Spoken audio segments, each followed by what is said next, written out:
Sa wakas, ang siyam na makina, tinira namin. Ayan. Bali 5 yung pinalitan natin ng lamesa. Isa, dalawa, tatlo, apat, lima. 6 pala. 6 pinalitan namin isa. Ayan. Puro original yung jockey na yan. Brother, dalawang brother, tapos puro jockey. Isang double. Oh, natapos rin. Grabe, pinahirapan kami rito. Halos 3 araw.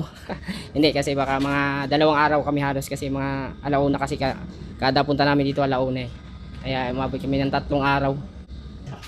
Oh, nadali rin namin. 3 kami.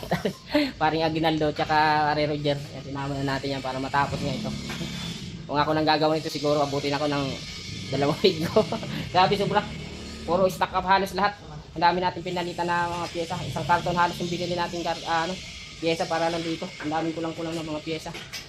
Ito talaga, loging-logi kami rito kasi halos 4 na araw kami. Pumunta rin, 4 na araw kami bumalik-balik dito. Pero kada tanghali naman, alauna yung start namin. Hanggang hapon, alas 5 lang naman kasi kami. Ay inabot kami ng 4 na araw. So, kung lulubin yun, mga 2 araw kami halos dito. Oh, ayun, kahit paano, yung natapos na, parang gumaan yung pakiramdam namin.